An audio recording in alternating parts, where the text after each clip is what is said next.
After being reborn, clutching my ID card, I rushed into the bank. I closed that savings account ending in 666 for good. In my past life, Gao Lang was always claiming his business was short on cash flow, constantly borrowing my card to move money around. I was so head over heels in love that I even set my password to his birthday. It wasn't until the debt collectors kicked down the door that I saw my name as the emergency contact on the loan contract. Every deposit in my bank statement went to Gao Lang's gaming account and luxury stores. I confronted Gao Lang with the transfer records. He's hugging his new fling, trying on the Rolex I charged on my card. In the scuffle, he pushed me, and the back of my head hit the edge of the counter. I saw a message pop up on his phone. Mr. Gao, the online loan applied for using Ms. Lin's information has been credited to your account. When I opened my eyes again, the calendar on the desk was turned to the very day Gao Lang first asked to borrow my card, and his WeChat message was still flashing on my phone. Babe, let me borrow your card to transfer some money. I'll pay you back right away. Would I be that foolish again in this life? Gao Lang, just wait for the consequences of your actions. One fingers hovered over the ATM screen for 3 seconds. I finally pressed the confirmation button. The moment the machine swallowed the savings card with the last 3 digits 666, I heard my heart racing. It felt like it was about to leap out of my throat. My phone vibrated in my pocket. It's Gao Lang. My fingertips tingled when his name popped up on the screen. Visions from my past life suddenly flooded my mind. He stood at the luxury counter with his new lover, his Rolex wristwatch gleaming under the lights that was charged to my card. I rushed over and tugged at his sleeve. The impatience in his eyes when he turned around was as cold as ice. Have you had enough yet? He pushed me with considerable force. I staggered back, hitting the edge of the counter with the back of my head. Does it hurt? It doesn't seem to hurt. My vision suddenly went black. The last thing I saw was his phone screen lit up. The content of the text message was etched into my mind. Mr. Gao, the online loan applied for using Su Qingyan's information has been credited. Su Qingyan, that's my name. The phone kept buzzing. The buzzing grew more insistent. I took a deep breath and hit decline as I turned to leave. The glass door of the bank lobby reflected my face, pale complexion, dark circles under the eyes as if haunted by nightmares of a past life for too long. But the eyes are bright, bright like tempered steel. Gao Lang, this lifetime you owe me, and I want you to pay back double. Bit by bit. Just as I stepped out of the bank, my phone rang again. This time it's a landline number. The caller ID showed it was a local number. I stared at the screen for a couple of seconds. I swiped to answer. Is this Ms. Su Qingyan? Asked a mechanical female voice from the other end of the line. This is Dingxing Investment, Mr. Gao Lang has applied for a loan in your name, and we need your confirmation. I hung up the phone immediately. Block this number. The action was swift and without a moment's hesitation. It was this exact phone call in my past life. Back then, I naively asked, what loan? I don't know anything about it. Then the person on the line said Mr. Gao had provided my ID photo and bank card details, and that if I didn't confirm, it would affect my credit score. I panicked. I called back, hoping to explain. From then on, I fell into a bottomless pit. The phone fell silent. The sunlight fell on me. Feeling a little warm, I looked up at the sky. It was a piercing, brilliant blue. It was Friday. There were 3 hours left until Gao Lang would ask to borrow my card for the first time. 7 days remain until he tricked me into signing that guarantee contract. 3 months remain until my parents were forced to move out overnight due to debt collector calls. It's still not too late. I clutched the bank card cancellation receipt in my pocket, fingers turning white. Gao Lang, the game begins. This time, the rules are mine. Chapter 2, Probing. When I returned to the office, the receptionist girl gave me a strange look. Su Jia, you look really pale. I twitched my mouth but didn't say anything. I ran into the department manager in the elevator. He gave my shoulder a pat. Qingyan, keep a close eye on that deal with Gao Lang this afternoon. I nodded, but my fingertips were trembling.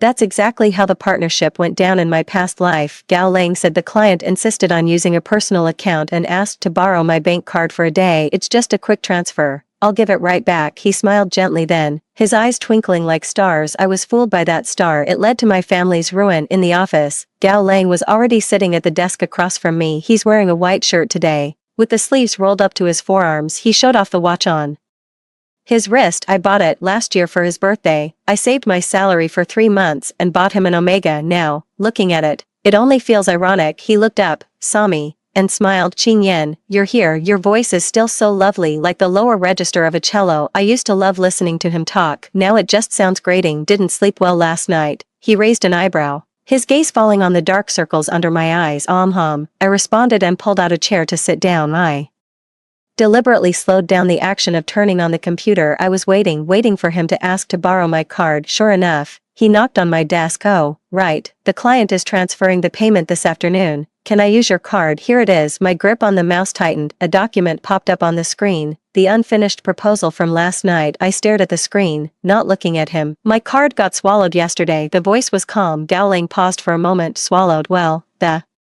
ATM malfunctioned. I turned to look at him, forcing a smile. Just went to the bank to cancel it. His smile froze for half a second. He quickly regained his composure. What bad timing. Yeah, I lowered my gaze, pretending to look through some papers. Use someone else's. He didn't say a word. I could feel his eyes on me with a scrutinizing look, as if judging whether I was lying. After a moment, he finally spoke. Fine. I'll ask someone else. There's nothing unusual in the tone, but I know he's suspicious. That's fine. Let him know early on that I'm not the fool I used to be. 3 p.m. The client's payment has arrived. Gao Ling used another girl's card from the same department. I watched him holding his phone, smiling at that girl with such tenderness, just like he used to with me. It felt like a pinprick to my heart. It didn't hurt. It's just a bit numb. That girl's name is Meng Yao. In her past life, she was also deceived by Gao Ling. He swindled 50,000 yuan out of her. Later, she came to me in tears, saying Gao Ling had vanished. At that time, I was in no position to help anyone myself.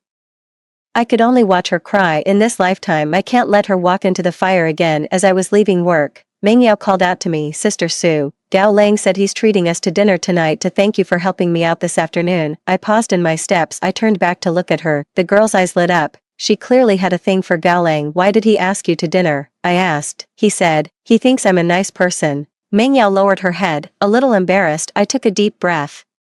Meng Yao, I looked into her eyes and said word by word, stay away from Gao Ling. She froze. Sister Sue, you listen to me. I interrupted her. Don't ask why. With that, I turned and left. I didn't look back. I don't know if she'll listen, but I've said all I needed to say. Stepping out of the office building, my phone rang. It was my mom, Qing Yan. Are you coming home for dinner tonight? Your dad bought ribs. The moment I heard her voice, my nose tingled with emotion. Tears almost fell. In my previous life, my mother's last words to me were at the gate of the nursing home. With red eyes, she scolded me. How could I have raised such an ungrateful child? After that, she fell ill. I went to the hospital to see her, but she kept her eyes closed, not even lifting her eyelids. Mom, I gripped my phone tightly, my voice a bit hoarse, as I replied, okay, I'll wait for you. After hanging up the phone, I stood by the roadside, watching the bustling traffic. The sunlight stretched the shadows long. That's wonderful.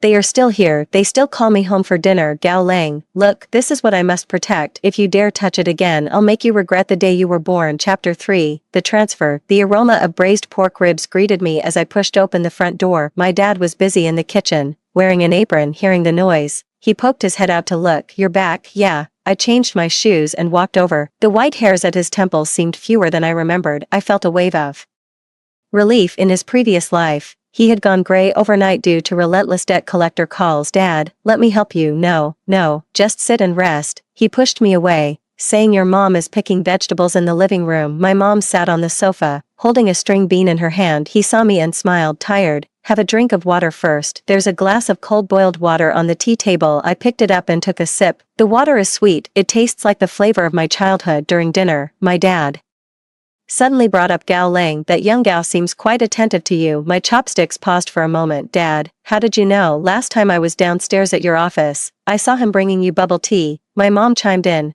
That young man is quite handsome and polite. My heart skipped a beat. So it started that early. Mom, he's just a colleague. Just a colleague. My dad raised an eyebrow. The way he looks at you is more than just collegial. I put down my chopsticks. Dad, Mom, I need to tell you something. They all looked at me. Stay away from Gao Ling from now on. My mom was momentarily stunned. What's wrong? Did he do something to upset you? No. I shook my head. I just think he's not a very good person. I couldn't very well tell them that this guy would end up making them lose their home. You silly child. My dad frowned. You shouldn't speak ill of others so casually. I'm not saying anything bad. Just watch them, listen to me, and don't associate with him, especially when it comes to money. My mom thought about it and nodded. Okay, Mom will listen to you. My dad didn't say anything, but he didn't object either. I felt a little more at ease. At least, they won't easily believe Gao Ling. After dinner, I helped clear the table. My phone rang in the living room. It's Gao Ling. My mom went to pick him up. Hello. Oh, you're looking for Qing Yan. She's doing the dishes. Okay, I'll have her call you back. After hanging up, she looked at me with a somewhat suggestive look in her eyes. Xiao Gao is looking for you. I wiped my hands and picked up my phone. I walked to the balcony before calling back. Hello, Qing Yan, are you home? His voice was bright and full of laughter. Yeah, Meng Yao just told me you asked her to stay away from me. I knew it, Meng Yao finally told him. I leaned on the railing, watching the street lights downstairs. Yes, why? His voice grew deeper. Not for any particular reason. I just don't think you're right for her. Who am I right for, then? He suddenly asked. I was momentarily stunned. Then I smiled. Well, it's just not for me. There was a brief silence on the other end of the line. Qing Yin, you're acting strange today. Am I? I fiddled with the hem of my clothes. Maybe I'm just tired. How about going to the movies together this weekend? He changed the subject. No, I have plans tomorrow. What plans? None of your business. With that, I hung up the phone, blocked him. The whole sequence was smooth as silk. In my past life, I cared too much about his feelings, which is why he was able to lead me by the nose. This life, it's unnecessary. Just as I put my phone back in my pocket, I received a text message. It was from the bank, reminding me that my savings card ending in 3791 has received a deposit of 5,000 yuan. I was taken aback. I just opened this card today. No one knows the card number except the bank who would send me money. Opened the transfer record. The payer's name was unfamiliar, but the note said, transferred by Gao Lang. My heart skipped a beat. Gao Lang, what is he up to now? 5,000 yuan, just the right amount. It was the exact amount he borrowed from me for the first time in our previous life. Back then, he said his mom was sick and urgently needed the money. Without hesitation, I transferred him my freshly received salary. Only later did I find out he used that money to buy a bag for his new lover. I stared at that text message for a long time. My fingertips were ice cold. He's testing me, testing to see if I'm really on my guard against him. If I return the money, he'll know I've truly changed. If I accept it, he'll think I'm still that gullible fool he can manipulate. I took a deep breath, opened the transfer details, find the payer's bank card number, then transfer 5,000 yuan back. The note only says, not lending. After finishing all that, I put my phone on silent. I turned and went back to the living room. My mom was sitting on the sofa watching TV. She saw me and smiled. Who were you on the phone with? It took so long. A colleague. I walked over, sat beside her, and said, Mom, let's go on an outing next week. My mom's eyes lit up. Great. Your dad has been wanting to go for a while. Watching her smile fills my heart with warmth. Gao Lang, no matter what tricks you try to pull, I won't let you ruin my life anymore. Chapter 4. The evidence. I woke up early on Saturday morning. Sunlight filtered through a gap in the curtains, casting a band of light across the floor. I picked up my phone and opened WeChat. Gao Lang's WeChat was still blocked. I felt a little more at ease.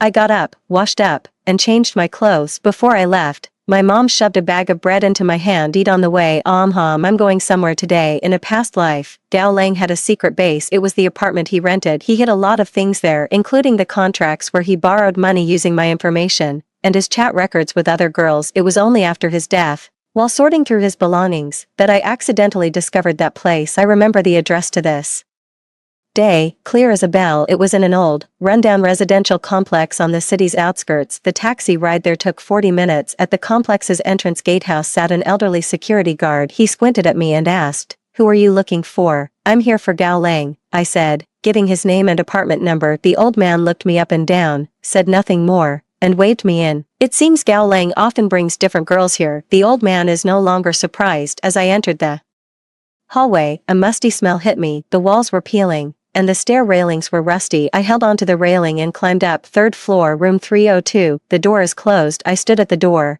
taking a deep breath. In my past life, I broke in by picking the lock. This time, I prepared in advance. I took out a set of keys from my bag. I had someone make them for me yesterday. In my past life, I found the spare key that Gao Lang had hidden in that apartment. It was tucked away inside the fire hydrant box by the door. Sure enough, I found it right there. I slid the key into the lock and gave it a gentle turn. Click. The door opened. A faint scent of perfume mingled with smoke wafted in, exactly the same as the scent in my memory. The apartment is small, just a one-bedroom. The decor is very simple, yet a woman's touch is evident everywhere. Lipstick, earrings, dresses. Clearly, more than one woman had been here. I walked into the living room, and my gaze fell upon the coffee table. A laptop was sitting on it.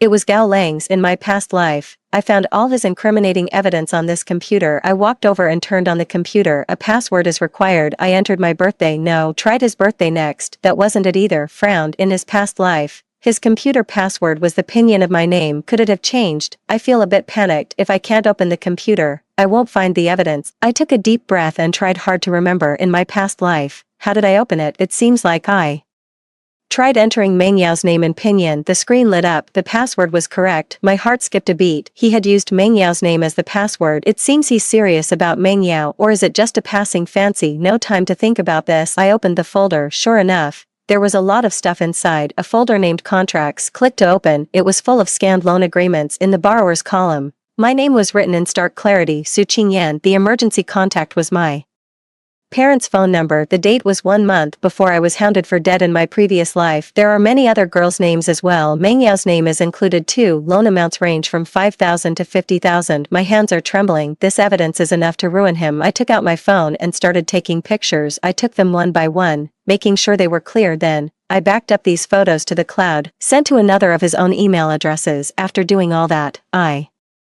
opened another folder. Inside were screenshots of chat logs. Gao Lang's flirtatious conversations with different girls. He says pretty much the same thing to every girl. I only like you. I'll take you to meet my parents after I get through this busy period. Those women were just for show. That made me sick to my stomach. I must have been blind in my past life. I can't believe I fell for such nonsense. Keep scrolling. I came across his chat history with an unfamiliar number. The contact was saved as Brother Wang. Gao Lang. It's time to repay that loan for Su Qingyan. Brother Wang. Just a few more days, please. I'll have the money soon. Don't play games with me. If you don't pay up, I'm going to her parents. No, no, no. Brother Wang. I promise I'll pay. The date was 3 days before I was due to be chased for the debt. Turns out, he knew he was going to be chased for the debt all along. She didn't tell me anything at all, letting me remain in the dark, even watching as debt collectors pushed me to the brink. Tears suddenly fell, slammed on the keyboard. A small blot of water spread out. I quickly wiped away my tears. I can't cry. This is not the time to cry. I took photos of these chat records. One by one, my fingertips brushed the keyboard,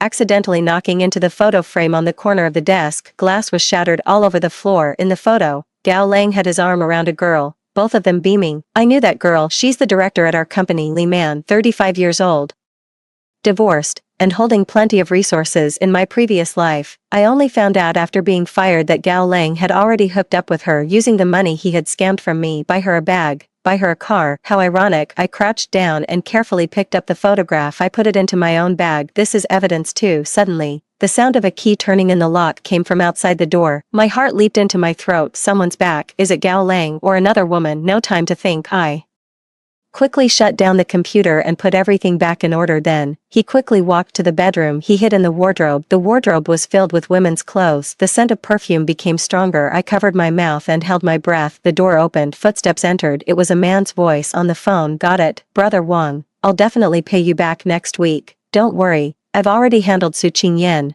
She's still head over heels for me. It's Gao Lang. My nails dug deep into my palm. Completely devoted. He really has the nerve to say that. Alright, that's it for now. Someone's here. He hung up the phone. Then, a woman's voice came. Who is it? It's Li Man. It's nothing. Just a debt collector. Gao Lang's voice was tinged with impatience. Did the debt collectors come looking for you again? Li Man's voice sounded a bit worried. How much exactly do you owe? Not much. I'll pay it off soon. Gao Lang reassured her. Oh, by the way, could you lend me some money? Didn't I just transfer you 50,000 last time? That's not enough. Gao Lang, what exactly are you doing? Li Man's voice raised a bit. If you keep this up, we won't be in contact anymore. Come on, sister man. Gao Lang's voice softened. I'm working on a major project. You know, once it's done, I'll repay you 10-fold, 100-fold. What project? This? I can't say for now. I can see right through your lies. I didn't. Then came the sound of a struggle, followed by Li Man's scream. Let go of me. Gao Lang, you're hurting me, sister man. Please help me one more time. Just once. Gao Lang's voice was frantic. I don't have any money left. How can you have no money? Didn't you just sell that apartment? That's my son's tuition fee. Let me borrow it for now, and I'll pay you back as soon as I have the money. Dream on. Don't blame me if I don't hold back. Gao Lang's voice turned vicious. I hid in the wardrobe, trembling all over. In my past life, how did I fail to see what kind of man he was? Mad, obsessive, and willing to do anything for money. The noise outside is getting louder. There's the sound of something breaking and Li Man's cries. I take out my phone and switch it to recording mode. Extend the phone out through the gap in the wardrobe. Try to record as clearly as possible. About 10 minutes passed. The outside grew quiet. Only the sound of Li Man's sobs could be heard. Gao Lang, you beast. Money, I can give you. Gao Lang's voice was calm. But you have to do something for me. What is it? Transfer Su Qingyan to the branch company for me. My heart sank suddenly. Is he trying to transfer me away? Why transfer her to the branch office? Li Man wondered. She's been a bit disobedient lately. Gao Lang's voice turned cold. It's easier to control her from a distance. What are you planning to do with her? Don't ask questions you shouldn't. Gao Lang cut her off. Just tell me, are you going to help me or not? Li Man remained silent for a long time. Okay, I'll help you, that's more like it, sister man. Gao Lang's voice softened again, promising to repay you handsomely once my business is done. No need, I'll transfer the money to you. From now on, we're even, sis. Don't call me that. Footsteps sounded. Li Man left. The door was slammed shut with a bang. Only Gao Lang was left in the room. He seemed to be drinking. The sound of bottles clinking. Then came his monologue. Su Qingyan, did you really think canceling the card would work? Did you think making Meng Yao stay away from me would stop me? How naive. I have copies of your ID and all your bank card details. Trying to get rid of me. Dream on. In this life, you're still going to be my personal ATM. My heart sank bit by bit. So that's how it is. He had already prepared a backup plan. He still has my information. Wouldn't all my efforts today be in vain? No, I can't give up. I still have evidence. I recorded his conversation with Li Man. I found his loan contract. All of this is evidence of his crimes. Gao Lang, just wait. I won't let you get away with this. A little while later, Gao Lang seems to have left the room. Felt completely silent. I hid in the wardrobe for a long time. Only when I was sure he was really gone did I dare to come out. The room is in complete disarray. The vase is shattered all over the floor. The table has been overturned. There are bloodstains on the floor. Is it Li Man's? I feel a chill in my heart. I walked into the living room and picked up my bag. I quickly walked out. The moment I closed the door, I heard my own heartbeat like a drumbeat. I walked downstairs. The sunlight was blinding. A chill ran through my entire body. My phone vibrated in my pocket. It was a text message. It was from the company's HR department. Su Qingyan, after careful consideration by the company, you are being transferred to the branch office. Report for duty next Monday. Here I come. Gao Lang's actions are really swift. The branch office is in the neighboring city. It's over 200 kilometers from here. He wants to transfer me away from my parents. Then, he'll brazenly use my information to take out loans, leaving me utterly helpless, with nowhere to turn for help. What a beautiful dream. I stared at that text message. A cold smile curved my lips. Gao Lang, you want to play? I'm in, all the way. A transfer to the branch office. Is that it? Sure, let's see what happens. What tricks can you pull? Chapter 5, Transfer Order. When I got home, it was already afternoon. My mom was startled when she saw me. You look so pale. What's wrong? It's nothing, Mom. I'm just a bit tired. I put my bag on the sofa and headed straight for the bedroom. Only when the door is closed can I finally relax. My back is already soaked with cold sweat. I backed up the recordings and photos on my phone again. This brings me a little peace of mind. Lying in bed, staring at the ceiling, all I can think about is Gao Lang's words. He has a copy of my ID and my bank card information. In other words, even if I change my card and phone number, he can still borrow money in my name. What should I do? Is there no escape for me in this life? No. There must be a way. I sat up. I turned on the computer. Begin search. How can I prevent someone from using my identity to take out a loan? There are many possible answers. Change your bank card PIN. Regularly check your credit report. Enable SMS alerts. The most important thing is, if you find your identity has been misused, report it to the police immediately. Call the police, right? Call the police. In my past life, why didn't I think to call the police? Because I was too foolish. I always thought that if I explained it clearly to Gao Lang, the problem would be solved. As a result, I pushed myself into a dead end. In this life, I cannot make the same mistake again. I opened the browser and searched for nearby police stations. Then, I organized those evidences into a folder, saved it to a USB drive. Monday, I went to the company to process my transfer order. The HR person looked at me with a complicated expression. Qingyan, the conditions at the branch office are quite tough. Are you really sure about this? Yes, I nodded. You know, if you really don't want to go, you could always talk to the supervisor about it. No, it's fine. I know that's what Li Man wants. She wants me to leave. I'll do exactly what she wants. Only by going to the branch office can I make Gao Lang let his guard down. That's how you find better opportunities. While I was packing, Meng Yao came over. Sister Sue, are you really leaving? Yeah. Why? Company arrangement. Did Gao Lang have something to do with this? Meng Yao lowered her voice. I glanced at her. Why are you asking that? I saw him arguing with Director Li in the stairwell yesterday. Meng Yao bit her lip, as if mentioning your name. It seems Meng Yao isn't that naive after all. Forget about it. I patted her on the shoulder and told her to be careful. Sister Sue, I'm leaving, carrying my suitcase. I walked out of the office. Gao Lang isn't here, probably off somewhere laughing to themselves. I walked out of the company's main entrance. The sun was just right. I looked up at the sky. Dowling, the game is just beginning. The branch is located in an industrial park, very remote. The office building is quite old. My desk is in a corner by the window. My colleagues are all very busy. No one notices me. This is just right. I can do my own thing in peace. Afternoon, I went to the local police station, printed out all the evidence from the USB drive, loan agreement, chat logs, transcript of the recording. It was all handed over to the police officer. I'd like to report a crime. What are you? Reporting, someone used my identity to take out loans and is also suspected of fraud. The police looked over the evidence I submitted, his brow furrowed. How did you obtain this evidence? I hesitated for a moment. I found it at his house. Did you enter someone's residence without permission? That's illegal, said the police officer sternly. I know I was wrong, I said, lowering my head, but I had no choice. He was about to use my information to take out a loan. If I hadn't stopped him, my life would have been ruined. The police officer sighed. You should head home for now. We'll look into it. So, when can I expect to hear something? Hard to say. The officer looked at me. A lot of the evidence you provided needs to be verified. Furthermore, this Gao Lang fellow hasn't taken any concrete action yet, so it's difficult for us to officially open a case. What should I do? My heart sank. First, protect your personal information and don't share it easily. If he really borrowed money, report it to the police immediately. Okay, walking out of the police station, I'm feeling a bit down.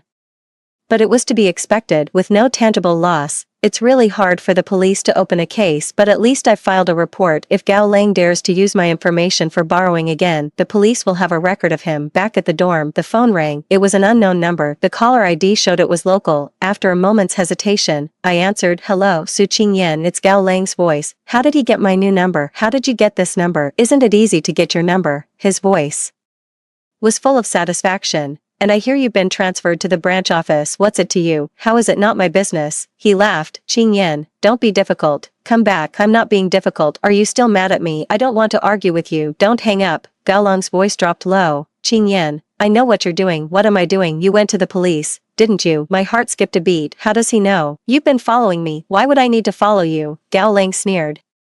You think the police will help you? How naive. Without evidence, they won't lift a finger. I have evidence. Evidence. Gao Lang laughed. Evidence you stole by breaking into my house. You think a court will believe that? You, Su Qingyan, I'm warning you. Don't fight me. Gao Lang's voice was laced with a threat. You can't win. Just come back quietly. We can go back to how things were before. Alright, no, I said through gritted teeth. Then don't blame me for what happens next. What are you going to do?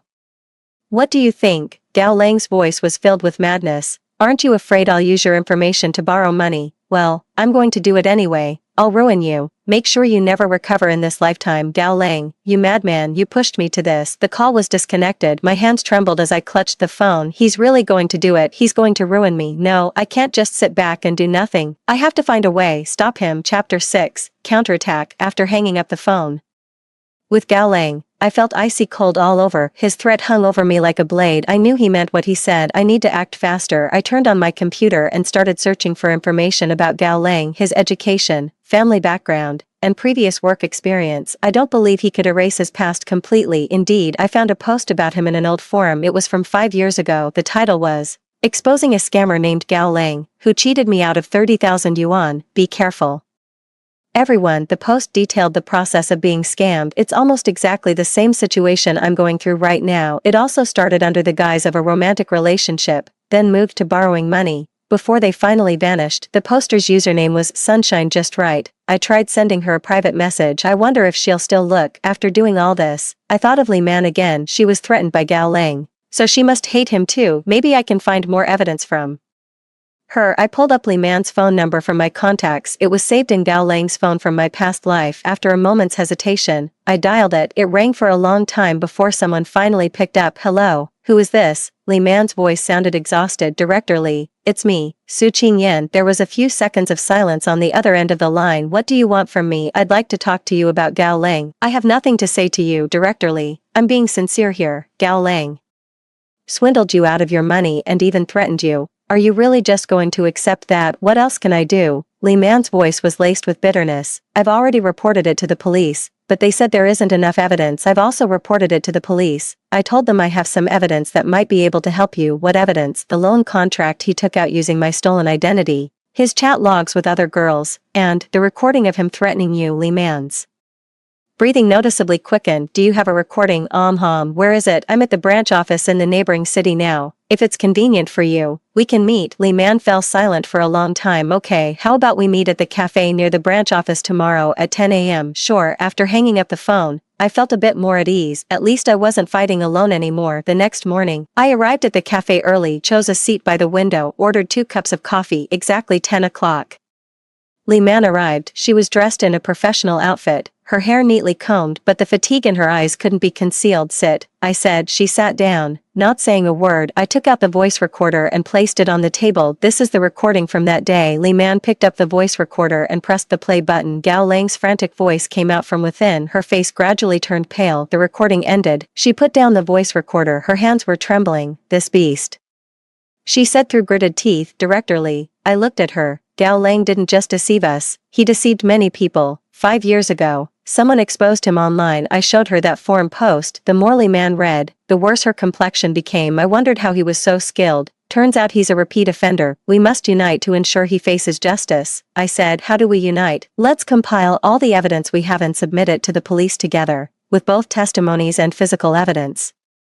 The police will definitely file a case. Li Man nodded. Okay, what evidence do you have? I asked. The transfer records, Li Man said. I transferred 50,000 yuan to him. There's a bank statement, and the text messages where he threatened me. These are all very useful, I said. By the way, do you know what his big project is all about? Li Man shook her head. No idea. He's never been willing to say. I suspect there's no big project at all, I said. He just wants to scam you out of your money. Li Man sighed. Now I also feel that he was deceiving me.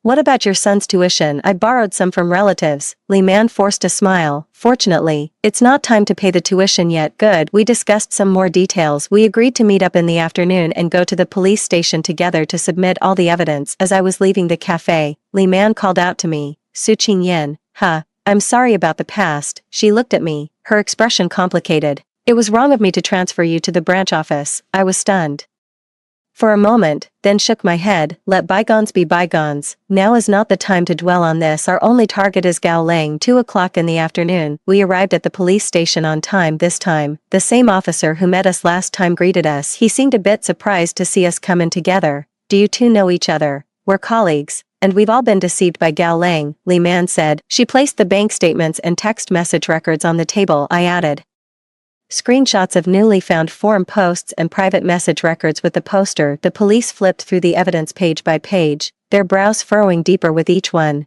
This evidence is much more complete than last time, he said. Comrade police officer, can we file a case now? I asked. We can accept it first, the police officer said, taking out a registration form. Please write down the details again. It took us an hour to finish writing down the details of the incident. As I stepped out of the police station, the sun was shining brightly. Li Man took a deep breath. I hope this time, there will be a result. There will be, I said. After seeing Li Man off, I returned to the branch office. As soon as I sat down, I received a text message. It was from the netizen named Sunshine Just Right. Hello, I saw your private message. Is the Gao Lang you mentioned about 1.8 meters tall with a scar on the web of his right hand? My heart skipped a beat. It was him in a past life. I had seen that scar on his wrist. Yes, I replied. He scammed you too. Yeah, he took out loans using my identity and swindled money from other people. That bastard, she said along with an angry emoji. He conned me out of 30,000, and I was even pregnant with his child when he just vanished into thin air. My breath caught in my throat. A child? Gao Lang has a child. What happened to you after that? I asked. I lost the baby, and I almost took my own life, she replied, her voice thick with despair. All these years, I've been searching for him, just to make him pay. We are currently gathering evidence to sue him. Would you be willing to testify? Yes, of course, I'm willing, she immediately replied. I'll do anything to make sure he goes to jail. That's great. I exchanged contact information with her. Her name is Zhou Tong. She lives in another city. She said she would come as soon as possible. After hanging up the phone, I looked out the window. A surge of strength welled up inside. More and more people are stepping forward. Gao Lang, your days of ease are over. Evening, I received a call from the police. Is this Su Qingyan? It's me. We investigated Gao Lang's bank transactions and found that he has received numerous unexplained deposits recently, all of which were transferred to small loan companies. Is he using other people's information to take out loans? Very likely, the police said. We've applied for a search warrant and will be searching his home tomorrow. What do you need me to do? Hold off for now and don't do anything to tip them off. Wait for our signal. Got it. After hanging up, I was so excited I nearly jumped out of my skin. Finally, we're getting somewhere. I slept soundly through the night, no nightmares. Early the next morning, I stayed right by my phone waiting for news from the police. 10 o'clock in the morning, the phone rang. It was the police. Su Qingyan, we found a large number of ID card copies, bank card information, and many forged contracts at Gao Lang's residence. Excellent. We have Gao Lang in custody, the officer said. You, Li Man, and the woman named Zhou Tong need to come down to the station as soon as possible to give your statements. Understood. We'll be right there. I immediately called Li Man and Zhou Tong. They were both very excited, especially Zhou Tong. She said she was already on her way. Afternoon. I returned to the original city. I headed straight to the police station. Li Man and Zhou Tong have already arrived. Zhou Tong looked haggard, but her eyes brimmed with anticipation. The three of us sat in the lounge. No one spoke, yet each could sense the other's emotions: nervous, excited, and a faint, almost imperceptible sense of relief. When it was my turn to give my statement, the police asked me a lot of questions about how Gao Lang stole my information, about how I found out about the origin of that evidence. I answered every question truthfully, including the part about me entering his apartment without permission. The officer didn't reprimand me any further. He just let out a sigh. Next time something like this happens, call the police first. Don't act on impulse. I understand. After finishing the statement, it was already night. The police said that Gao Lang confessed to his crimes without reservation. Not only did he steal my personal information, but he also stole that of many other girls. The amount involved is as high as hundreds of thousands. He will face legal sanctions. Walking out of the police station, night had fallen deep. The streetlights flickered on. They stretched our shadows long. It's finally over, Li Man said. Yes. Zhou Tong's voice choked with emotion. I've been waiting for this day for 5 years. I looked at them. My heart was filled with a mix of emotions. The tragedy of my past life finally did not repeat itself. My parents are safe and sound. My reputation remains intact. The girls Gao Lang deceived can finally get justice. Let's go get something to eat, I said, to celebrate. Okay. We found a barbecue place. We ordered a lot of dishes. And there was beer too. No one mentioned Gao Lang, just chatting about trivial things. Zhou Tong said she plans to move to a new city to start a new life. Li Man said she will focus more on her work and her son. I said I want to quit my job and go traveling, take a good look at this world. After 3 rounds of drinks, Zhou Tong suddenly burst into tears. I'm sorry,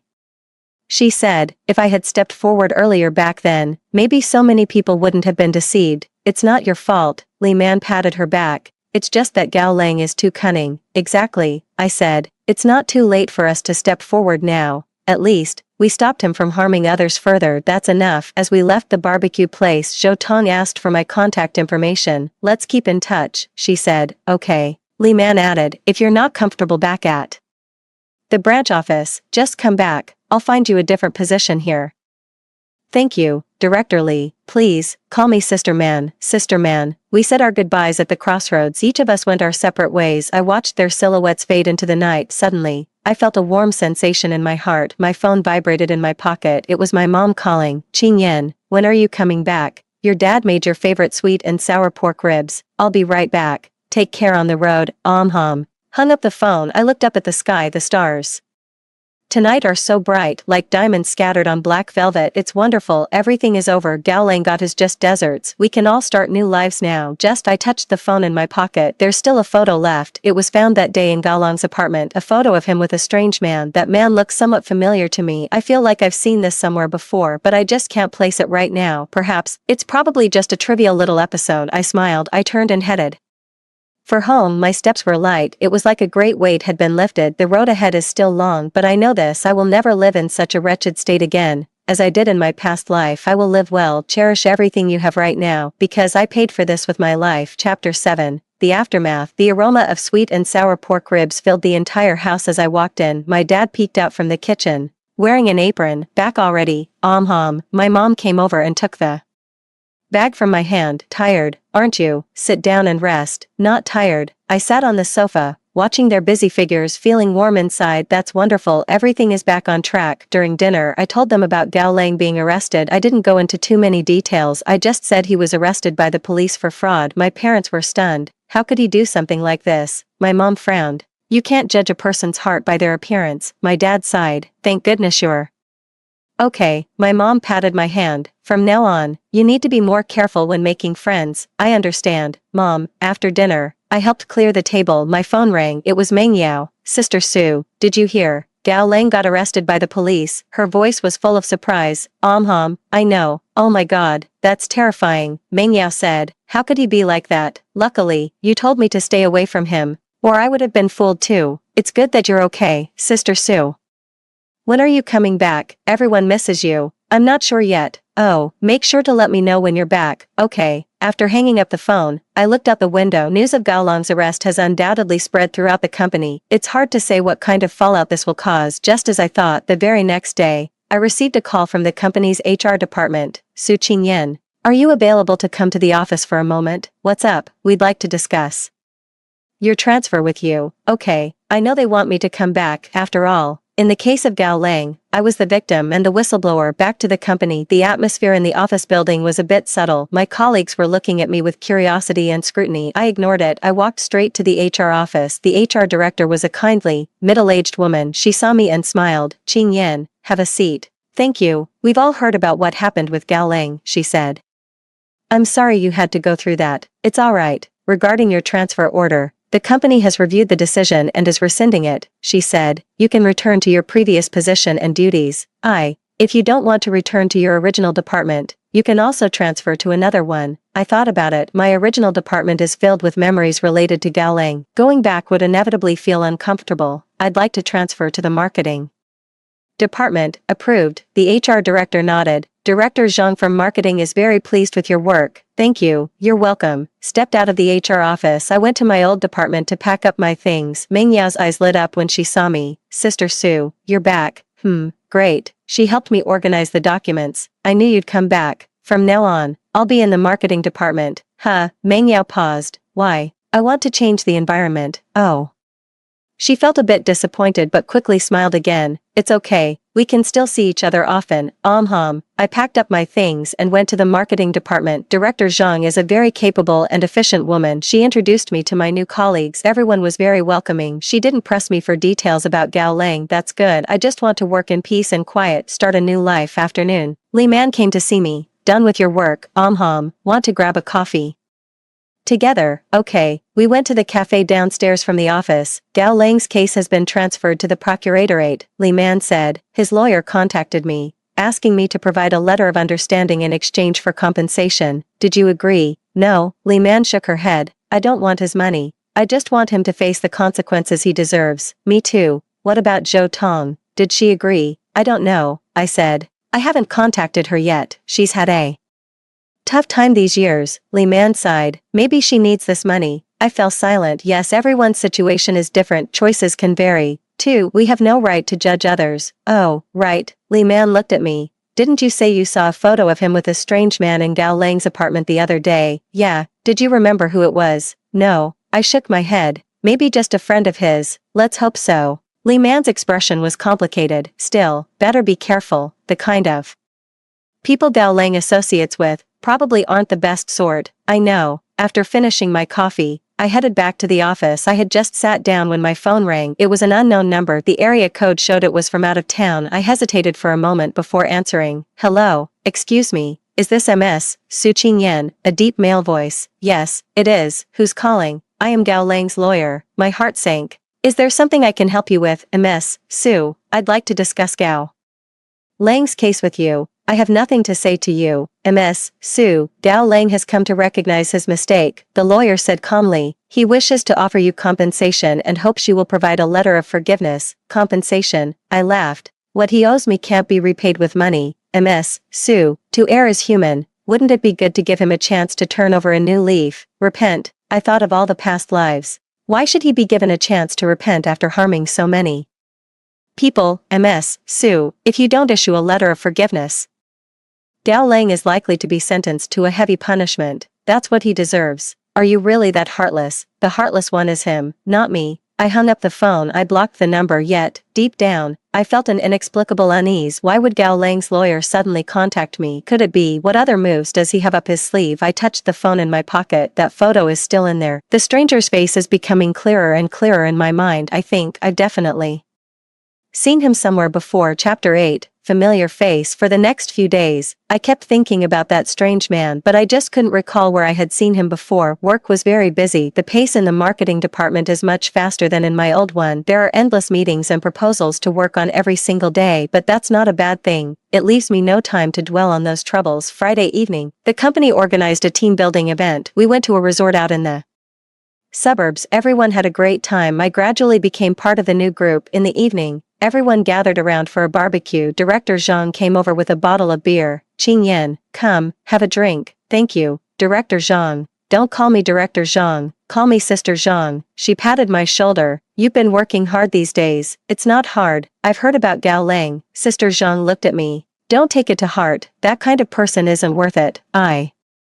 No, it's not easy to get through such a tough situation. In the future, if you face any difficulties, don't hesitate to talk to me. Thank you, Sister Zhang. You're welcome. We clinked our glasses. The beer was a bit bitter, but inside, I felt a warm glow. We were halfway through the barbecue. Someone suggested going to sing karaoke. The resort has a KTV room. Everyone rushed in. I don't like too noisy environments. Sitting alone on the outdoor terrace, gazing at the stars in the sky, my phone vibrated in my pocket. It was a WeChat message from Zhou Tong. Qing Yan, I'm home. Okay, get some rest. Has Gao Lang's lawyer contacted you? Yes, they have. Did you agree to write a letter of understanding? No, me neither. Zhou Tong sent an angry emoji. He thinks he can buy me off with money. Not a chance. Yeah. Oh, I just remembered something. Zhou Tong said. Back then, Gao Lang scammed me out of my money, claiming he was going into business with a friend.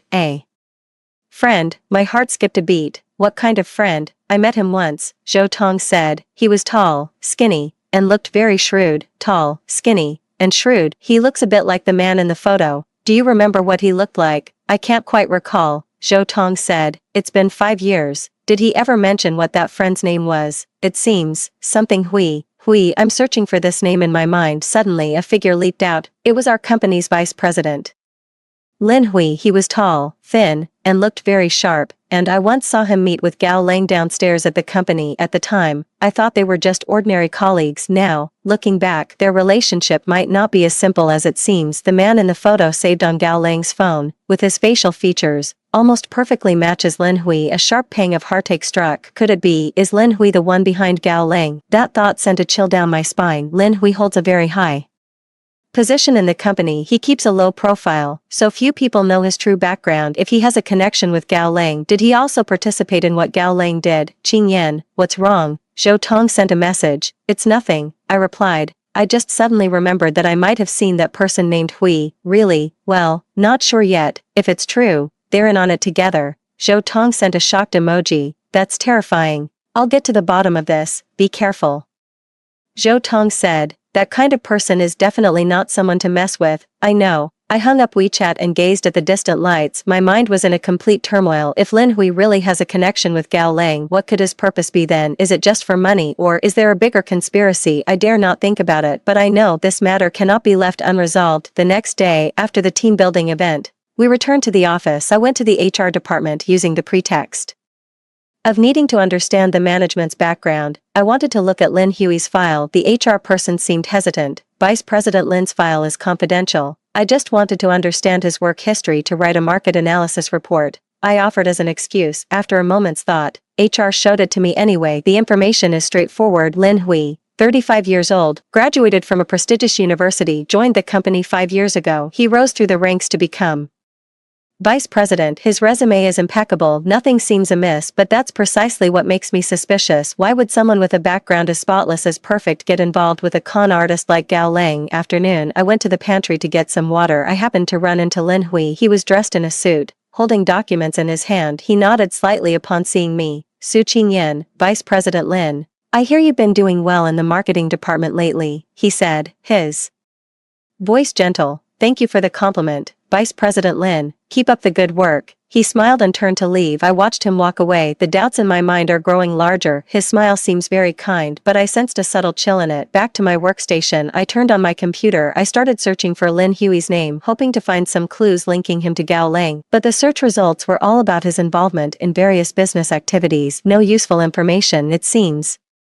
He is deeply hidden. Evening, I went to the apartment where Gao Lang lived before he was arrested. The door was still ajar. The police had already searched the place. The place was in complete disarray. I stepped inside. I searched carefully, hoping to find some trace Lin Hui had left behind. In the nightstand drawer, I found a notebook. It belongs to Gao Lang. It contains some messy accounts. There are also some names and phone numbers. One of the names there, in bold, was Lin Hui. It was followed by a phone number. It was identical to Lin Hui's personal number listed in the company directory. My hands began to tremble. Evidence. This is the evidence. So they did know each other, and what's more, they're deeply connected. On the last page of the notebook, there's a simple flowchart drawn. It says fund flow. The starting point is loan. It passes through several vague names. The end point is a company's name, Xingshi Investment. I was stunned. Xingshi Investment. I know this company. They are our biggest competitor. Recently, they've been competing with us for a major project. And the one in charge of that project is Lin Hui. Could it be Lin Hui used Gao Lang to steal others' information for borrowing and raising funds? Is it to compete with our company? This idea sends chills down my spine. If that's really the case, Lin Hui's schemes are way too deep. He not only exploited Gao Lang but also so many innocent girls, including me. I carefully put away my notebook. I put it in my bag. I walked out of the apartment. The night grew darker. I looked toward the company building. Its lights blazed brightly. It loomed like a colossal beast, harboring countless secrets. Lin Hui, what exactly do you want to do? Chapter 9, Undercurrents. Holding that notebook, I didn't sleep all night. I kept going over the contents again and again. The flowchart of funds was drawn rather hastily, but the 4 characters Xingshi Investment stood out remarkably clear. What exactly is the relationship between Lin Hui and Xingshi Investment? Is he using the money raised by Gao Lang to funnel it to Xingshi Investment, or perhaps is he himself a mole planted in our company by Xingshi Investment? The more I think about it, the more terrifying it seems. Early the next morning, I made a copy of my notebook. I hid the original. I planned to give the copy to Sister Zhang. She is the director of the marketing department, quite familiar with the company's situation. Moreover, she seems like someone you can trust. Morning, I knocked on Sister Zhang's office door. Sister Zhang, there's something I need to talk to you about. Have a seat. Sister Zhang set down the file in her hands. What is it? I placed the photocopy in front of her. I found this at Gao Lang Apartments. Sister Zhang picked up the photocopy and examined it carefully. Her brow furrowed. Little by little. Lin Hui, Xingshi Investment. Her voice was tinged with surprise. I nodded. I suspect Lin Hui is using Gao Lang to steal personal information for loans, raising funds to funnel benefits to Xingshi Investment and undermine our company. Sister Zhang fell silent for a long time. The office was completely still. Only the hum of the air conditioner filled the silence. Do you have evidence? She asked. This notebook is the evidence, I said. It has Lin Hui's phone number and a flowchart of the funds. That's not enough. Sister Zhang shook her head. Lin Hui holds a high position in the company. Without solid evidence, it's hard to bring him down. Moreover, if this escalates, it could damage the company's reputation. So we just stand by and watch him harm the company's interests. That's not what I meant, Sister Zhang said, looking at me. This matter is of great importance. We need to be more cautious. What should we do then? Don't make a fuss about it, Sister Zhang said. I'll investigate discreetly. There's a large project that Lin Hui is in charge of, and recently, a sum of money has gone missing. I suspect it's connected to this. Okay, I'll hold on to this copy for now. Okay, I walked out of Ms. Zhang's office. I felt a little more at ease. At least I'm not fighting alone anymore. The next few days, the company seems calm on the surface, but I could sense it. An undercurrent was quietly stirring. Sister Zhang became very busy. She was often out of the office. It's said that he's following up on that major project. Lin Hui has also become unusually low-key. He rarely shows up at the company, occasionally runs into him. The way he looked at me held a hint of scrutiny. It made me very uncomfortable. I know he might have already sensed something. I must be more careful. Friday afternoon, Meng Yao suddenly found me. Her face was very pale. Sister Su, I think I've gotten myself into trouble. What happened? I just went to the pantry and overheard Vice President Lin talking on the phone with someone. Meng Yao lowered her voice. He said, that money must be transferred quickly, or it'll be too late. And he also mentioned Xingshi Investment. My heart skipped a beat here. What else did he say? He also said, it's taken care of on Gao Lang's side. Nothing will go wrong. It's taken care of on Gao Lang's side. What does it mean? Could it be? What is he trying to pull on Gao Lang? Meng Yao, don't tell anyone about this, I said. Not even your family or friends. I know. Meng Yao nodded. Her eyes filled with fear. Sister Su, I'm so scared. Don't be afraid. I patted her shoulder. I'm here. Meng Yao was calmed down. I immediately went to find Sister Zhang, the door to her office was closed. I knocked on the door, there was no response. I took out my phone and called her, no one answered. Suddenly, a bad feeling arose in my heart. Could something have happened to her? I rushed out of the marketing department, searching everywhere for Sister Zhang. Finally, found her in the stairwell. She was curled up in the corner, his face was pale, there was a wound on his forehead. It was bleeding. Sister Zhang. I rushed over and helped her up. What happened?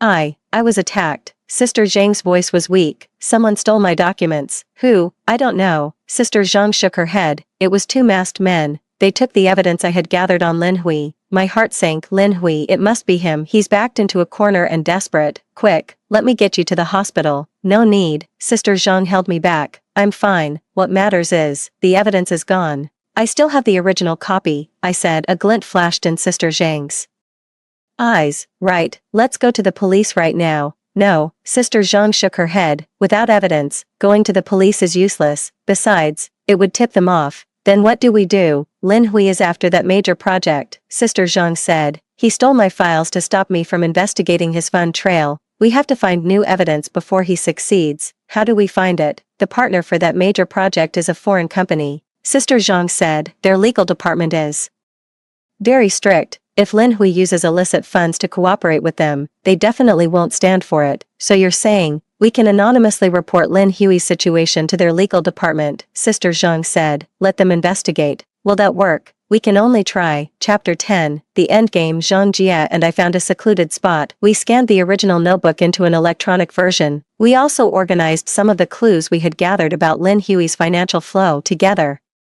It was anonymously sent to the legal department of that foreign company. Having done all this, we all breathed a sigh of relief. The rest is up to fate. Monday morning, the office was in an uproar. That foreign company suddenly announced the termination of their partnership with our company. The reason is that there are suspicions about the source of our company's funds. The news broke, the stock price plummeted. The chairman was furious. An investigation team was immediately formed. The focus of the investigation was the major project overseen by Lin Hui.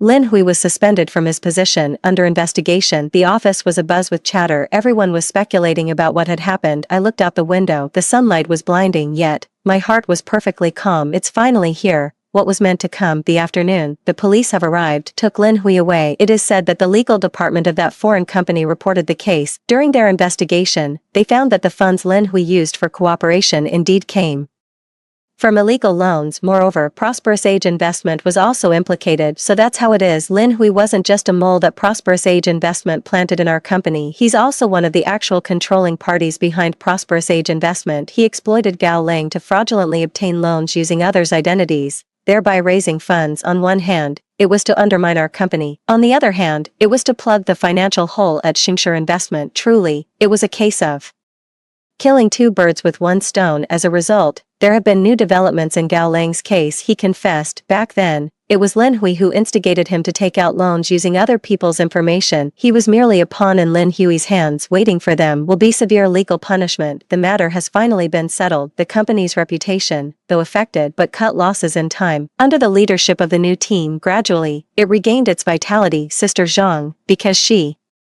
made a contribution in this matter, I was promoted to vice president of the company. She asked to speak with me. Qing Yan, thank you. I just did what I had to do. You are very brave. Sister Zhang looked at me. And very smart. Are you interested in working on a project with me? I know you've been through a lot, Sister Zhang said, but I believe you have the ability to do even better. I thought about it. In my past life, I was weak and timid. I was deceived and exploited. This lifetime I have experienced life and death. I've seen through people's hearts. I've also learned to face it bravely. Perhaps I really can try to do something different. Okay. I gave a nod. A faint smile touched the corner of my mouth. Sunlight streams through the window, falling on my face, warm and bright. I know, the shadows of the past have completely dissipated. The road ahead is still long, but I am no longer afraid, because I know, I am no longer that Su Qingyan from my past life, to be manipulated at will. I am Su Qingyan, a brand new Su Qingyan, living for herself. The end. Story 2. Whenever the business elite in Ming City gather for a meal, they inevitably mention Su Yi, the youngest daughter of the Su family. She is both strikingly beautiful and ruthless, and as a fallen heiress, she is no stranger to scandals. She is immensely popular in Ming City, with suitors lining up one after another. The public views her as a quintessential refined egoist, accusing her of playing with emotions and reaping benefits through her beauty. Sui paid no mind to the gossip swirling around her. Her only concerns were the number of contracts her company secured and the quarterly profit figures. She had just wrapped up 2 major projects and was looking forward to a breather when a business partner called. They mentioned a deep-pocketed client was scouting for a logistics partner and asked if she'd join a dinner meeting. A notorious workaholic, Sui hung up and rushed to the restaurant. The moment she stepped into the private room, before she could even offer a greeting, she sensed a sudden, heavy silence fall over the gathering. For a second, she thought she'd walked into the wrong room. Then, her eyes landed on the person seated at the head of the table, and she instantly understood the reason for the abrupt hush. After 5 or 6 years apart, she never expected to run into Song Chuching again. All eyes at the table turned to her. The social circle was small, and most people present knew a thing or two about her past with Song Chuching. Their expressions were a sight to behold. Her colleague, however, wasn't from Ning City and was completely in the dark, oblivious to the awkward tension. They piped up to introduce Sui. Mr. Song, this is. Suyi's gaze met Song Chuching's. In that instant, his eyes grew as dark and fathomless as a midnight pool. It had been years since they last met, and Song Chuching remained as inscrutable as ever, his true feelings impossible to read yet. His right fingertips were absently rubbing against his cufflink, a seemingly ordinary gesture, but Sui knew him inside out. She recognized it as the unconscious tell he had when he was displeased or hesitant. She smiled immediately, a polite and cordial smile that didn't show her teeth. It was a practiced smile, one so genuinely warm and amiable that even an Emirates flight attendant greeting a business-class gold card passenger might not muster its equal. She let out a soft humph and said, I heard a major client had arrived in Ning City. I wondered who it was. It's Mr. Song, an old acquaintance. As she said this, she had already seated herself, not too close but not too far from Song Chuching. For some reason, she noticed out of the corner of her eye that he had slightly frowned. Everyone present was sharp as a tack. As soon as Sui finished speaking, someone stepped in to smooth things over, showering Song Chuching with flattery. In recent years, his business has grown bigger and bigger, and everyone wants to get on his good side, so no one dared to cross Song Chuching, terrified of steering the conversation towards Sui. After all, everyone knew that years ago, Miss Su and President Song were once deeply in love, an inseparable and perfectly matched pair. They also say that Song Chuching used to dote on Sui endlessly. If she told him to go east, he wouldn't dare go west. If she pointed at the moon, he'd rush off to buy a star. How they later ended up in a complete estrangement spawned many rumors in the outside world, fueled by Suyi's playgirl antics. The most widely accepted version is that Sui was used to dumping people, and after the novelty wore off, she found it boring and kicked Song off. It didn't end well, leading Song to turn love into hatred, even going so far as to suppress the Su family. Later, he left the country, vowing never to return to Ning City, the place of his heartbreak. Sui took a couple of sips of tea and suddenly felt a sense of irony. She abruptly stood up and picked up the wine jug on the table. Her stomach was empty, yet she smiled at Song Chuching and said, Mr. Song, you've come a long way. Let me have a drink with you. Before Song Chuching could even respond with a yes or no, she downed the glass. The fiery liquid burned its way down, washing away all the old memories in her mind. She took another drink, as casually as if it were water. I hear you've been looking for partners lately, Mr. Song. If the opportunity arises, perhaps we could meet to discuss it. Song Chuching, a man of few words, fixed her with a heavy gaze and reminded her, you used to be out cold after just one drink. Sui, accustomed to being on the receiving end, was now putting on an act of extreme caution, her smile so obsequious it made Song Chuching uncomfortable. She spoke with hidden meaning, her tone playful. You said it was in the past. Times have changed. When you're young and trying to please a guy, of course, you'd pretend to be a lightweight. A bystander chimed in. Miss Su can drink 1,000 cups without getting drunk, Sui cheerfully agreed, while Song Chuching, as usual, remained taciturn and silent, tipping his head back to finish his drink. By the end of the drinking party, most of the table was drunk, but Sui remained remarkably composed. The smile on her face never faltered for a second, fixed in place as firmly as waterproof makeup, making it impossible to recognize the imperious young lady she once was. The night wind was strong. In the late spring, early summer air, the city of Ning showed signs of a warming trend. Walking behind Sui, Song Chuching suddenly spoke up, let me see you home. Sui halted her steps and turned to face him in the night breeze. Then, almost imperceptibly, she took another step back, subtly increasing the distance between herself and Song Chuching. That wouldn't be appropriate, Mr. Song. A man and a woman alone in the dead of night. If word got out, it might upset Mrs. Song. Song Chuching's brow furrowed as he retorted, "There is no Mrs. Song, yet." Sui showed no sign of surprise. As if she had merely heard some trivial piece of news, she suddenly let out a light laugh. "You probably haven't been back to Ning City for years. You might not know that seeing me home implies spending the night together. It would be even better if we could discuss some business in the wee hours. Is President Song also offering to share my bed?" Song Chuching's expression immediately darkened. "Sui, is this how you're going to act out now?" The designated driver Sui called had arrived, but she wasn't in a hurry to get in the car. The smile on her face hadn't faded, and her tone was extremely humble. "This isn't acting out, it's just a mutual agreement. If Mr. Song disapproves of such behavior, just treat me as a joke." After saying that, she opened the door to get in the car, but Song Chuching instantly reached out and grabbed her wrist. This action was instinctive. In the past, whenever he had an argument with Sui and tried to stop her from leaving, he would do it this way. When his distinctively knuckled fingers touched the skin on Suyi's wrist, both of them paused for a moment, but Song Chuching didn't let go. "So, Mr. Song, you really want to spend the night with me?" "I wouldn't mind that at all," Song Chuching said coldly. "Let's talk." Sui looked at him and asked softly, "What are we talking about? Are you planning to hand over that collaboration to me, Mr. Song?" "It doesn't matter if we discuss this tonight or tomorrow. It's not about that."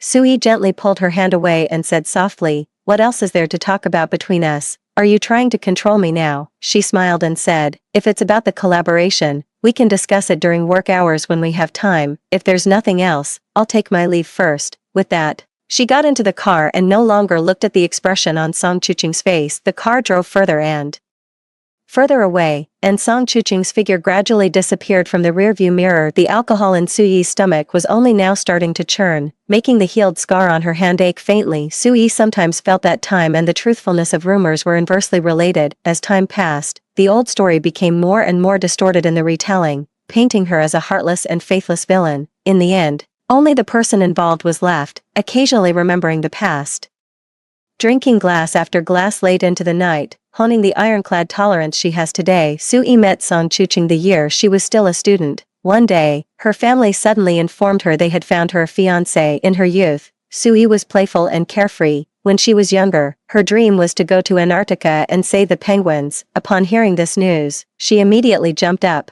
"What era is this for arranged marriages? I don't care if he's round or flat. I'm running away from home." Her father was endlessly worried about his flighty daughter. "Chuching has a very good temperament. He's a good match for you." Just as Sui was about to blow up, her father calmly added, "And he's had a tough life. His mother passed away early, and the Song family is so complicated. You could help him out." Actually, Suyi's dad had his eye on Song Chuching for his young age and steady demeanor, and also because he was still young and easy to manage, so he wouldn't bully his daughter.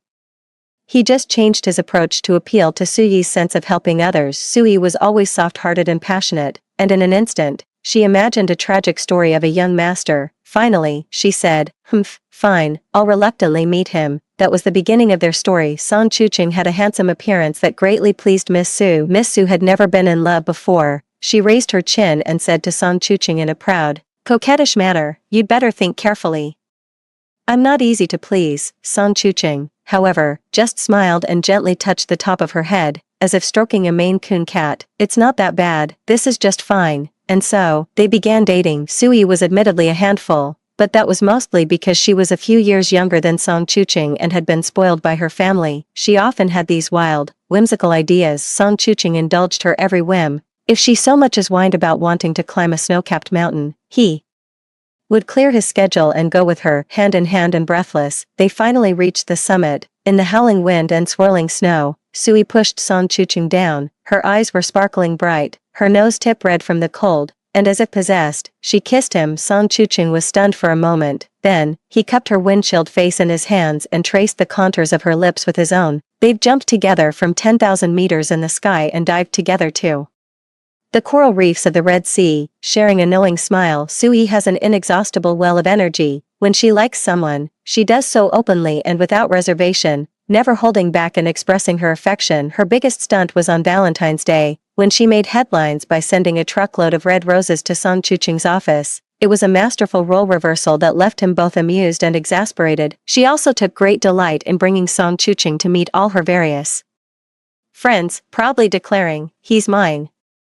Song Chuching had once asked her, "Am I really that great?" Sui planted a loud kiss on his cheek, a stamp of approval. How could the person I like be anything less than wonderful? If not for seeing Song Chuching again, Sui might have nearly forgotten all those past memories, suddenly remembering the fireworks they'd watched together, the auroras they'd admired, their kiss on the snowy mountain. She realized not every couple gets to experience a romance quite that magical, yet in retrospect, she realized that Song Chuching wasn't flawless back then. In her girlish mindset, she once asked Song Chuching, "You're so good-tempered and know how to make me happy, you must have been quite popular with other girls before, right?" Song Chuching fell unusually silent, and Sui immediately pounced on him. "Oh, so you did have a past relationship. What kind of person was she?" Song Chuching sighed. "My dear, are you digging into my past to settle old scores?" Sui pressed on relentlessly. "Tell me, what kind of person was she?" Song Chuching hesitated for a moment before replying, "Someone very different from you." Sui kept her cheerful grin, though her jealousy was all an act. "So, did you ever sweet-talk her the way you sweet-talk me?" "No," said Song Chuching, adding, "My dear lady, look at my old life. It was all studying and work, nothing like now, running all over the world with you." Sui laughed and, like a raccoon, climbed onto Song Chuching, asking him, "So tell me, do you like me or her?" Before Song Chuching could even speak, Miss Su made her own conclusion. "Humph, no need to guess, with me being this amazing, you must like me the most." Song Chuching held her and gave a soft hum. If Sui hadn't been swept off her feet back then, or if she had been as thoughtful as she is today, she might have realized that, despite holding hands, hugging, and doing all the things couples do with Song Chuching, but during the years they were together, Song Chuching never once mentioned the word love to her. 2 days later, someone from Song Chuching's company actually contacted Su Corporation, and after some coordination, they finalized the partnership. The head of the business department told Sui, "This partner is really easy to work with, hardly ever nitpicks, almost like a godsend." A few months later, the two companies collaborated several more times, until late summer when a large order came in, and Song Chuching came to Ning City on a business trip with his team. He arrived late, and after the meeting, he went to Suyi's office. Before they could start talking, Suyi's phone rang. She walked to the window to answer the phone. Nowadays, she speaks to anyone with a warm and soothing tone, as if comforting the other person. "I've been quite busy lately, but once I have some free time, I'll definitely arrange a meeting with you." "Okay." Song Chuching watched her retreating figure. Even after Sui hung up the phone, his gaze remained fixed on her. When their eyes finally met, he waited for her to speak first. Sui, however, offered no explanation. She felt no obligation to justify herself to Song Chuching. With a light laugh, she said, "My apologies, a private matter delayed our conversation. Let me pour you some tea first." But a minor mishap occurred as she handed him the cup. The handle of the bone china teacup was delicate. As Song Chuching reached out to take it, his fingers inadvertently brushed against the back of Suyi's hand. She flinched and accidentally spilled some tea. Sui reacted quickly, immediately setting down the cup and reaching for a tissue on the table. I'm sorry. Are you okay? Did you get burned?" Of course, it wasn't enough to burn. Those few drops would dry up in minutes. But Suyi's overreaction made Song Chuching's expression turn grim. He stopped Suyi's hand as she tried to wipe away the spill and asked her, "Do we really have to be this distant? Is that it?" Back in the day, he wouldn't have just served him tea and water to apologize. If he brought food to her, she'd probably accuse him of something, saying, "Oh, I can't eat anything now. I need you to say something nice to make me feel like eating." Sui pulled her hand away, her words contradicting her actions. "How could I dare? You're our company's biggest investor. How could we ever be distant?" Song Chuching's eye twitched. He then saw Sui walk to the door, close the slightly ajar gap tightly, and turn back to find Song Chuching watching her. This time, she explained, "It's a habit. I'm afraid of being eavesdropped on." Song Chuching had no idea that her habit was formed because of him. It was a lesson Sui had learned, painfully, from him. She would always remember that afternoon, when she went to find Song Chuching at his company as the sun was setting. The office door was slightly ajar. Song Chuching was standing inside talking to someone. Sui had intended to leave, but then she heard him say, "I don't have feelings for her." Sui froze in her tracks. Even with her less than sharp intuition, she understood that the conversation inside was about her. Just then, a woman's voice came from inside the house. "Ah Cheng, you promised, you only love me." Sui had never heard Song Chuching answer so decisively. "Of course, I only love you." "You really don't like Sui, do you?" The woman wanted a definite answer. "Of course not. You know, I don't like that type of girl." Wasn't the whole point of choosing Sui because she's nothing like you. I was afraid of seeing your shadow in someone else, afraid of transferring my feelings for you. Well, I'm back now. Ching, we can be together. Break up with her. Sui listened from outside the door, her hands and feet turning cold. She heard Song Chuching remain silent for a long time before finally saying, okay, in just those few minutes. Sui was jolted out of her love-struck fantasy. Only then did she realize that Song Chuching wasn't incapable of love, he just wasn't capable of loving her. She left quietly, losing her courage for the first time, afraid to push the door open and confront Song Chuching. As if she had never been there that day. If given a second chance, she would rather have never overheard that conversation, and would rather have never learned the lesson of the tightly closed office door. The woman was called Ji Yun. It was only later that Sui realized the name Ji Yun almost represented the entirety of Song Chuching's youth. Just as Su's father had said, the Song family was a complex and treacherous world. Song Chuching's youth was fraught with hardship. Through all those years of silent endurance and obscurity, the one who stood by his side was always Ji Yun. However, Ji Yun later moved abroad with her family. At that time, Song Chuching was still an unknown, powerless to make her stay, yet, they made a promise to each other, vowing that once he achieved success and fame, they would walk side by side. It was only then that Sui understood the true meaning behind Song Chuching's words. You two are very different people, and it suddenly dawned on her just how deeply Song Chuching loved Ji Yun, so much so that he feared, in seeking a marriage partner for alliance, he might fall for someone who resembled her. She descended the stairs in a daze, only to collapse in the parking lot, scaring the security guard so badly that he frantically called an ambulance to take her to the hospital. When she woke up, the doctor told her, "Do you know you're pregnant? The fetus is not very stable."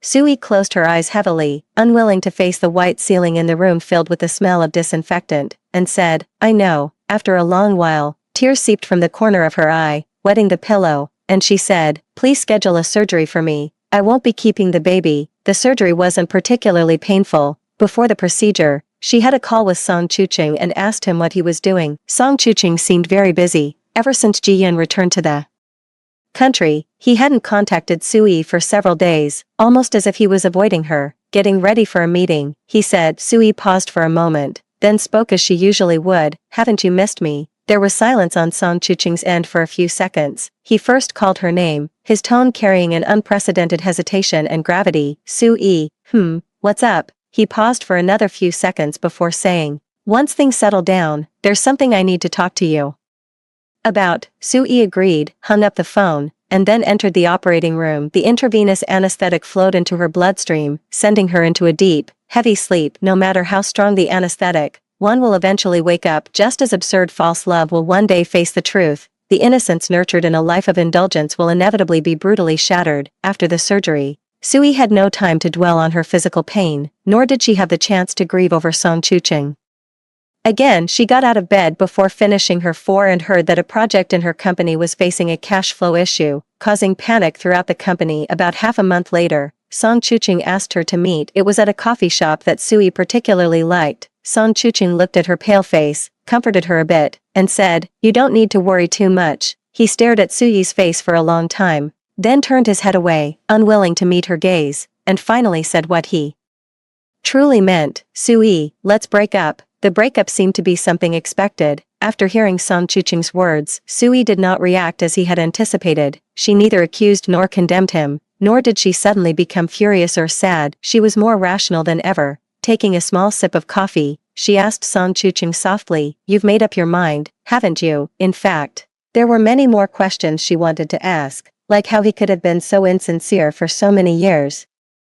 She also wanted to ask if, even without Ji Yun, he would have been just as decisive when he no longer needed Su's family's support. Most of all, she wanted to ask if, from beginning to end, she, Sui, was merely a stepping stone for him to climb to greater heights. But all the questions ultimately boiled down to this one sentence. Song Chuching's eyes were downcast. He had always shown her gentleness and tolerance, so when he seemed a bit troubled and guilty, it made Sui feel particularly heartbroken. It made her hate her own softness, and even more, her lingering love for Song Chuching. She even felt like the third wheel, making Song Chuching feel torn, and she regretted pushing him so hard. "Sorry, Sui," said Song Chuching. Sui understood his determination, so she stopped talking about love and instead asked, "Is the financial issue with our company really just a minor one?" Song Chuching was caught off guard by her question and paused for a moment before saying yes. He probably felt a bit guilty and said, "If there's anything you need from me, just let me know, it's my fault." That was the last time they met. After that, Sui had no time to mourn their 5-year fake romance or to heal her battered body and heart. Soon, a greater misfortune struck. Her father suffered a stroke under immense pressure, and all the responsibilities fell on Sui and her siblings. Sui was forced to grow up overnight, abandoning her dreams of have fun everywhere and chasing freedom, and diving headfirst into the glamorous world of business. No longer the proud peacock with her head held high, she began to learn how to humble herself and play along with one client after another. As the tree falls, the monkeys scatter. The rivals, who had been watching the crumbling Su family like hawks, didn't let the opportunity slip by. Like wolves and tigers, they all tried to get a piece of the pie when the Su family was at its most vulnerable. After struggling to hold on for a long time, another client broke their contract one day. With the cash flow on the verge of collapse, Sui, utterly exhausted, suddenly thought of Song Chuching. She had numbed herself with work for a long time, yet in moments of helplessness, she would, pathetically, always think of Song Chuching. Even though they had parted ways, even though she had been deceived, she still yearned for the warmth he had once given her. She somehow found herself dialing Song Chuching's number. When he picked up, there was a long silence before he asked, "Sui, what's wrong?" Sui leaned back in her office chair, and after a long pause, she asked Song Chuching, "You once said that if I needed help, you would be there for me. Is that still true?" "Yes," Song Chuching replied decisively. "Then I need an investment fund." Suyi's voice was already weary. Song Chuching didn't hesitate much and quickly said, "Okay." If the story had ended there, someone like Sui, who was easygoing and soft-hearted, might have cut all ties with Song Chuching and called it even, but it didn't. Later, Sui didn't receive the investment funds, and, when she called Song Chuching again, a woman answered the phone. Perhaps it was a woman's innate sixth sense, but the instant Sui heard the voice through the receiver, she immediately knew. The person on the other end of the line was Ji-yun. Ji-yun said, "Please don't disturb Chuching anymore. You and he were merely former business associates." Sui wasn't one to lose her temper easily. "Miss Ji, would you kindly put Song Chuching on the phone?" But Ji-yun replied, "Chuching has nothing to discuss with you, and there's no need for him to take the call." Before Sui could even speak, she heard Ji-yun ask, "Isn't that right, Ching?" Sui froze. After a long pause, she faintly heard the man on the other end of the line give a quiet ahm-hum. The call was quickly disconnected, yet Sui remained motionless, the phone still pressed to her ear. A few days later, instead of receiving the promised investment, she found herself facing Song Chuching, who had joined forces with her family's rivals to pressure the Su family. Together with others, Song Chuching blocked the Su family's clients from signing orders, pushing the already isolated family to the brink of ruin. Before they got together, Song Chuching promised to treat Sui well, but he broke his word. While they were dating, he said he was happy with Sui, but in reality, he didn't feel that way. After they broke up, he said he would help Sui, but he never did. Fortunately, Sui is a fighter who never gives up. Even with Song Chuching suppressing the Su family, she didn't become the camel crushed by the last straw. In the end, she had no one to rely on, no support to lean on. She went door to door, pleading her case, facing skeptical investors one after another, never letting a single opportunity slip by. Step by step, she managed to make a remarkable comeback. The hardships endured, the sleepless nights, the drinks consumed, the tears shed, all of that is water under the bridge now. Song Chuching sat in Suyi's office, engaging in a long, perfunctory conversation about matters of cooperation. Sui possessed a professionalism honed by time. As she meticulously discussed the terms with Song Chuching, she was like a polished, efficient professional machine, a far cry from the person she used to be. As the discussion about work concluded, the sky outside the floor-to-ceiling windows darkened, and the neon lights reflected off the bustling city, creating a somewhat romantic, colorful glow. Suyi's words hinted at the end of the meeting, but Song Chuching remained seated. "Let's have dinner together." Sui paused for a moment, then raised an eyebrow and asked, "On what grounds? For work? Or is this a personal invitation?" Her tone was light, as if she were talking to an ordinary client. "What if it were a personal invitation from me?" Song Chuching fixed his gaze on her. Sui immediately shook her head and said with a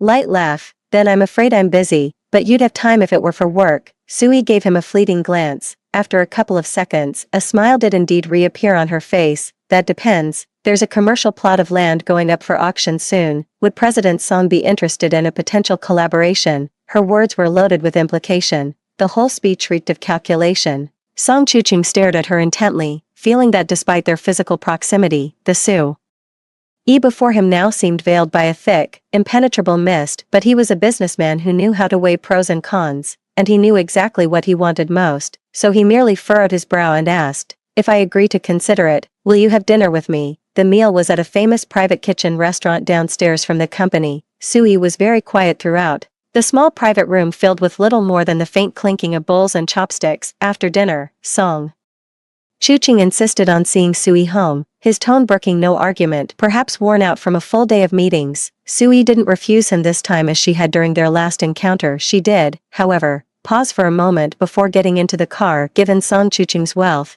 she had assumed his garage would be stocked with at least 8 or 10 cars, even if he wasn't in Ming City. Yet the car he drove today was a somewhat dated model. A tiny good luck charm dangled from the rearview mirror, and the air freshener on the dashboard was a style popular years ago, its base ring now yellowed with age. Sui closed her eyes. The memories she had tried so hard to forget suddenly surged back. In an instant, she recalled everything that had happened between her and Song Chuching inside this car, the drives filled with laughter, the kisses they couldn't bear to end, the moments of uncontrollable entanglement. Song Chuching glanced at Sui almost imperceptibly, her fists were clenched.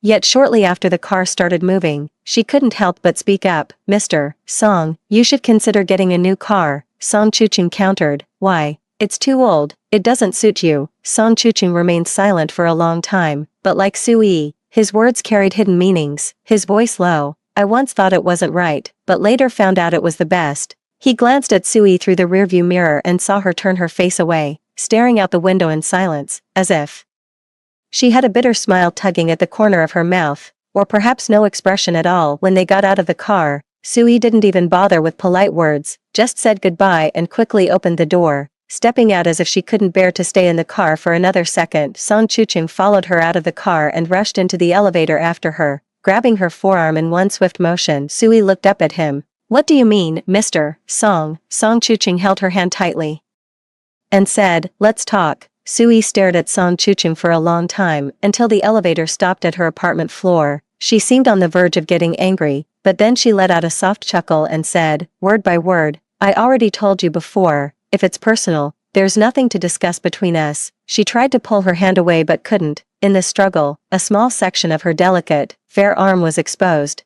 though not entirely flawless. A scar, over 10 centimeters long, twisted along her forearm, an old wound that now lay exposed before them, catching Song Chuching's eye and silencing him. Song Chuching knew better than anyone how Sui had gotten that scar. It was the winter night of their 3rd year together, on the way to a business trip in a neighboring city, when Song Chuching's car was hit by a truck driver who had been driving while fatigued that same night. Sui had insisted on going with him and had ended up sitting in the passenger seat. Sui only had a few scratches, but he came to his senses first and jumped out of the car. Song Chuching was dazed and disoriented from the impact, likely with a fracture, and the door was severely deformed, making it impossible to open. Before they could call for road assistance, thick smoke started billowing from the front of the car, on the verge of catching fire. Ignoring the danger, Sui rushed to pry open the door on Song Chuching's side. That was the first time Song Chuching felt fear. He shouted at Sui, "Stay away, don't bother me." Sui, as if deaf, ignored him. With her hair disheveled, she grabbed a tool and started prying open the car door. "Sui, even you won't listen to me." Song Chuching's veins bulged on his forehead. The snow was heavy, and Sui,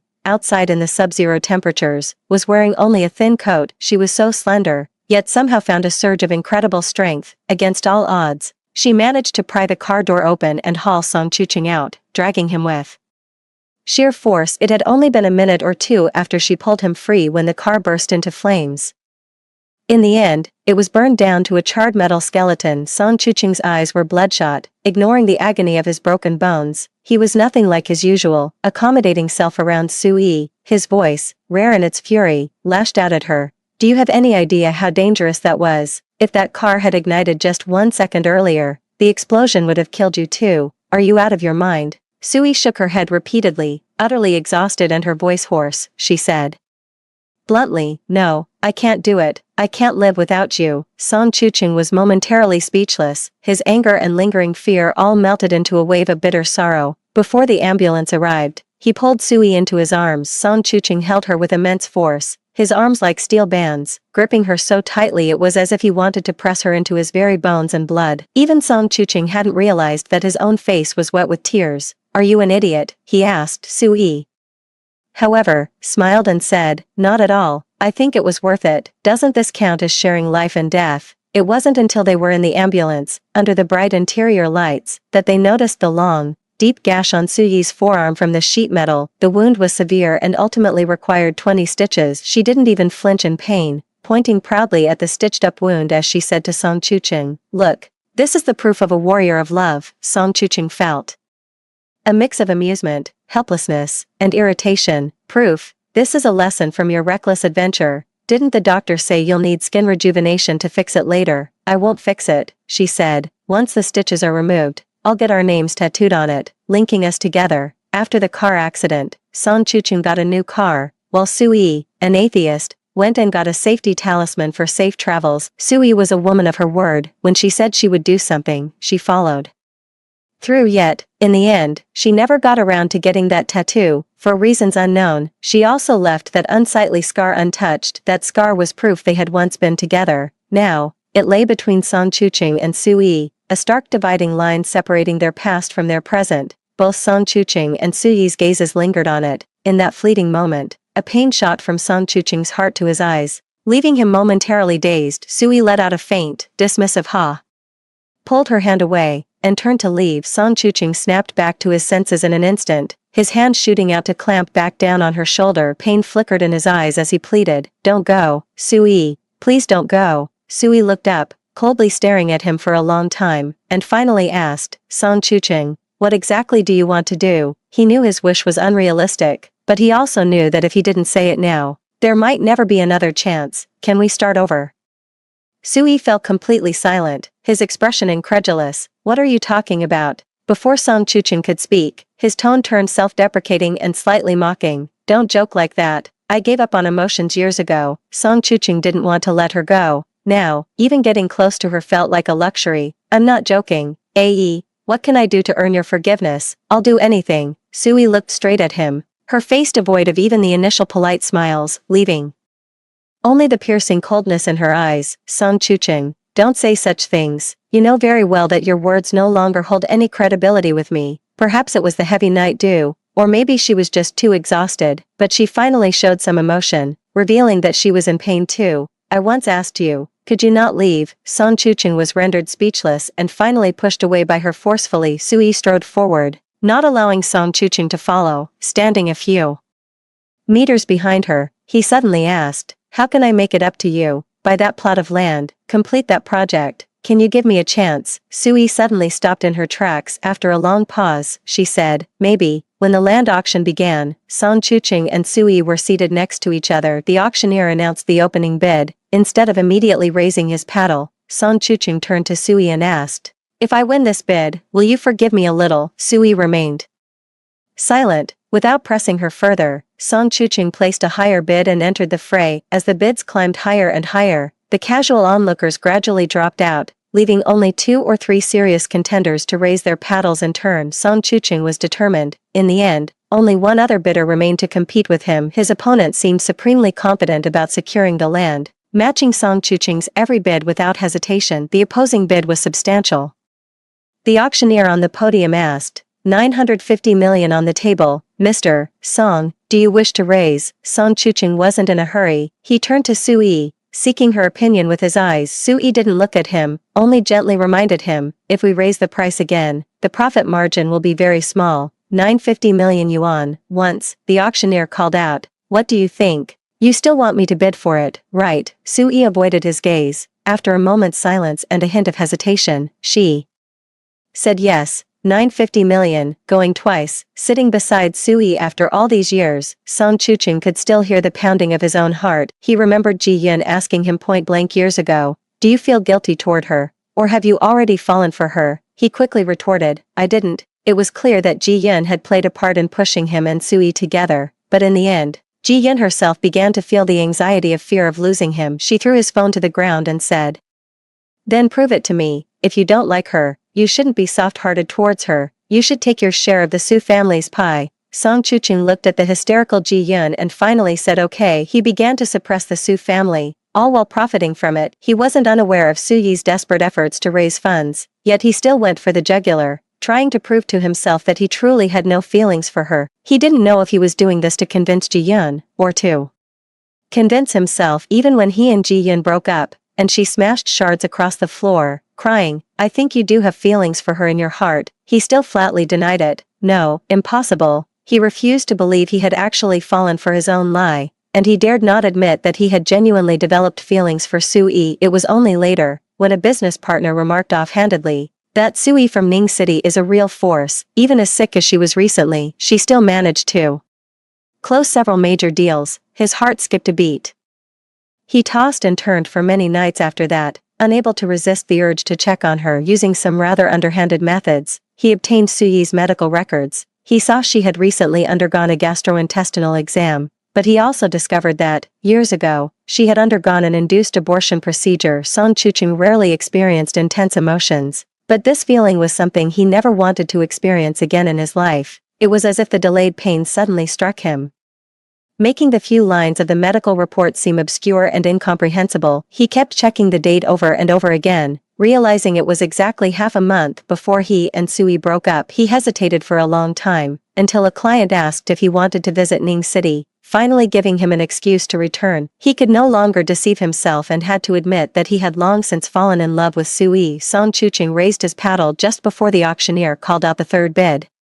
He looked calm and smiled, saying, I won't deceive you anymore. Whatever you want, it's yours." Su Yi was momentarily stunned, feeling a sense of déjà vu. He used to say the same thing when he was coaxing her. She finally met his gaze, her expression complicated, unsure whether she was happy or sad. "Mr. Song bids 11 billion, any higher offers." The price had exceeded everyone's expectations, and the anonymous bidder finally backed off, no longer engaging in a bidding war with Song Chuching. The land deal wasn't a complete loss, but the profit margin was indeed very slim. Shortly after the auction, just as they had secured the funds and were preparing to finalize the next steps, Song Chuching's company was reported for tax issues. Under normal circumstances, this would be considered a minor issue. Companies always find ways to manipulate their taxes, and various tax avoidance tactics are common, so it's nothing out of the ordinary at this time, when cash flow is tight. This situation has left Song Chuching feeling the pinch, and negative news is gradually surfacing outside. Before long, a case was filed regarding the company's tax issues, and Song Chuching was summoned by the public security authorities several times, spending increasingly longer periods at the police station each time. Su Yi didn't reach out to him, but one evening, Song Chuching called Su Yi to ask how she was doing. "Naturally, everything is as usual for me, but it's surprising that Mr. Song still has the mind to care about me at a time like this." Song Chuching's tone was surprisingly light, free from the despondency of being mired in public controversy. He simply uttered an and fell silent, leaving only the faint sound of their breathing on the line. It was a long while before the call was finally ended, before he was once again summoned to the police station. A company executive was briefing him on the recent negative publicity and financial pressures, reporting that morale was unstable and some shareholders, taking a pessimistic view, had already begun offloading their holdings. Song Chuching abruptly cut off his subordinate, asking, "And have there been any buyers?" The subordinate paused for a moment. The acquiring parties aren't exactly well-known companies. Before he could ask any detailed questions, Song Chuching was summoned away by the judicial authorities again. This time, he stayed at the bureau for an unusually long time, and the external public opinion became even more intense. Some even began to spread rumors that he had been arrested, causing the company's stock value to plummet. Some partners also started to hesitate about renewing contracts as the tax issue was being investigated and awaited trial. Song Chuching had already been in and out of the police station 4 times. His subordinates were anxious as they watched the shareholders gradually sell off their shares, but Song Chuching himself remained unmoved, saying, "Victory and defeat are common in war." The night before the trial, Song Chuching suddenly felt inspired and drove to the top of a mountain in the suburbs. It was an overcast day, and even at the top of the mountain at night, with no artificial light, the stars were barely visible. He stood on the mountaintop for a long time, until the night dew had soaked his clothes slightly. Just as he was about to leave, headlights suddenly illuminated the area. The headlights shone on Song Chuching, casting a long shadow.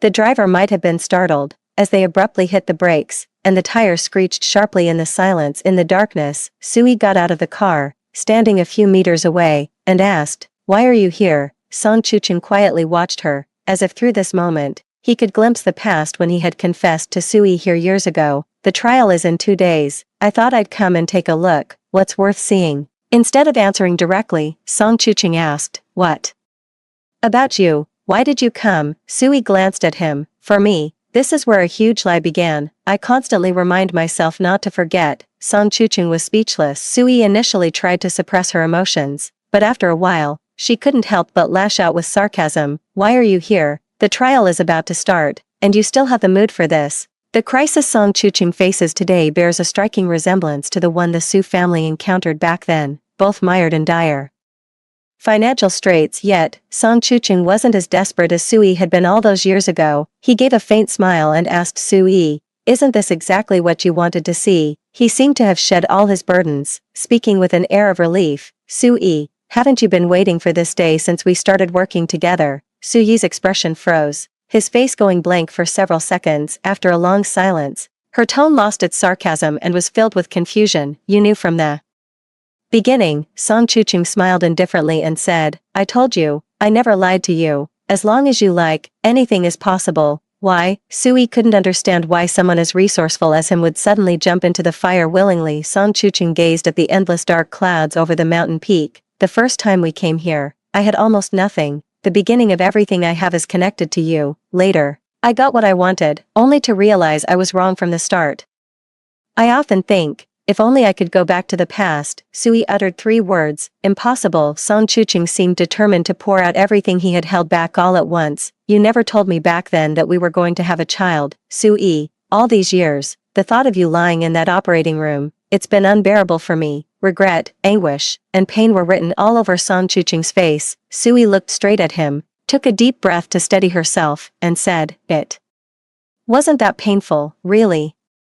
She spoke as if it were a trivial, inconsequential matter. "It wasn't fully formed yet. It wasn't a life. Once the anesthesia kicked in, I didn't feel a thing. It was just like cutting out a piece of flesh from your body, no different from having your appendix removed. Not much blood was lost. Anyway, everything cut off was discarded as medical waste. No one saw it." She paused, her voice soft but her gaze fixed on Song Chucheng. "Even if we could go back in time, even if I told you, would it make a difference? Would it ultimately be kept?" Song Chucheng wanted to say yes, but Sui seemed lost in memories, recalling the past. "Back then, we were young, and when we found out about it, I first felt panic, but later, I thought, maybe it was also good news. Maybe you would be happy." When I was eager to tell you, I found out that our relationship was just a joke. Later, in her despair, she once asked Song Chucheng why he had to suppress the Su family. At that time, Song Chucheng said, "I've already wronged you. I can't wrong Ji Yun anymore." She also asked Song Chucheng if he had ever truly loved her. After a long hesitation, he finally said no. "Song Chucheng, everything can't go back to the way it was. From the moment you stood on this mountaintop and lied to me, saying you liked me, it was destined that we would end up as enemies. The past you long for is the one I detest the most." Song Chucheng looked at her and suddenly sighed. "The harm has already been done. If punishing me can make you feel better, I am willing to lose everything. After all, everything I have comes from you." Sui felt a pang of pain in her eyes. After a long silence in the night breeze, she drove down the mountain late at night, while Song Chucheng followed behind her, silent like a silent follower. As the car entered the city, it finally started to rain. The expressway in the city was nearly empty at dawn. Sui was feeling frustrated, driving at a decent speed, when suddenly, at a turning point, blinding headlights shone directly at her. She instinctively turned the steering wheel but heard a loud crash. When she came to her senses, her car had hit the edge of a flower bed on the side of the road, and there was another car between her and the truck. The same person, the same memories, the same scene reappeared. Sui reacted almost instinctively, fumbling to call for help and then rushing to open the door of Song Chucheng's car. The downpour had drenched her completely, her fingers trembling as she cried out, "Song Chucheng." Just as she pulled the car door open, a warm hand closed over hers, and a voice said, "I'm okay." Perhaps the protective charm in the car had worked its magic. The passenger seat was utterly crushed, yet Song Chucheng was largely unharmed. Sui stood frozen in place, her heart pounding a frantic rhythm, while Song Chucheng held her hand, repeating softly, "Don't be afraid, Sui, I'm alright." Soaked and disheveled in the Downpour. Sui finally snapped back to her senses, abandoning all decorum. She lashed out at him. Are you out of your goddamn mind? What the hell were you thinking, using your own car as a shield? Song Chuching got out of the car to calm her, but she shoved him away violently. The push was too forceful, or perhaps it was the aftershock of fear. She lost her own balance and tumbled to the ground. Song Chuching's eyes reddened. It was as if he had finally glimpsed the real Sui, casting caution aside. He dropped to one knee, pulled her into his arms, and held her there in a desperate, unyielding embrace. You're worried something might happen to me, aren't you? You still care about me. Utterly exhausted, Sui let him hold her, and suddenly, tears began to fall like rain. The salty tears mingled with the rain as she leaned against Song Chuching's shoulder, drawing a small measure of security from him. In the end, she still struggled to her feet and left. It was rare for her to show such vulnerability and anguish in front of Song Chuching. Perhaps it's not about caring, she said, it's just a habit. Love is an instinct, but hatred is a habit. Song Chuching, we can't erase that wretched past. A broken mirror cannot be made whole, no matter how you try to cover it up. The scar is still there. I hate you so much. It causes me such agony. Her hatred grew out of love, becoming a sharp blade that wounded Song Chuching and herself. Song Chuching's lawyer was highly professional, and after 2 rounds of trial, the outcome was merely a fine. Far from landing him in jail, those who had been worried about Song Chuching breathed a sigh of relief. An underling remarked, this time, we were really lucky. Fortunately, the companies we acquired shares from didn't engage in malicious selling recently, allowing us to weather this period. Song Chuching seemed lost in thought. When he went to find Sui, she refused to meet him and only answered his call over the phone. He asked, why, what made you suddenly soften? Sui, however, didn't give a straightforward reason. Instead, she asked him, actually, there's something I've been wondering about. I think I have an idea, but I want to hear the truth from you. I once asked you if you ever truly liked me, and you said no. No, that's not it. I just wasn't willing to admit it back then. Sui asked again, so, have you ever regretted it? Of course I have, many, many times. She seemed to relax a little. Then, about your car. I heard from the garage that the damage is too extensive, it's beyond repair, but that car was ancient anyway, it was time to scrap it. She paused. This is for the best. Ning City isn't really a livable place, the air quality isn't great, your main business isn't here anyway, so don't stay here too long. Sui, what do you mean? It means we shouldn't see each other anymore. No, we still like each other. And you still can't bear to hurt me. Sui let out a soft sigh. I don't want to be stuck here anymore. It suddenly hit me. I don't want to be trapped by hatred and end up like you and Ji Yun, scheming and calculating every step of the way. The truth is, both you and I have already lost. I don't want to look back on all this years from now and feel the same guilt and regret that you do. Song Chuching, I think it's time for me to move on. Song Chuching looked up at the skyscraper. He once thought he could still be so close to Sui, only to realize in the end that they were forever separated by a chasm as vast as these towering buildings. At this moment, he finally understood, with a sense of helpless resignation, that perhaps Sui would find new love, that she would bestow her affection upon someone else once more. It was just that person could never be him again. All he could do was to stay away from her life, to not see her, to not speak a single word to her, to not let her remember him. Only then could she let fade those blood-soaked memories of love and hatred from the past. Song Chuching, let bygones be bygones. I don't blame you anymore. The call ended. On the bustling street, a steady stream of traffic flowed, and crowds of people came and went along the busy thoroughfare. In the end, he was the only one left, stranded and alone.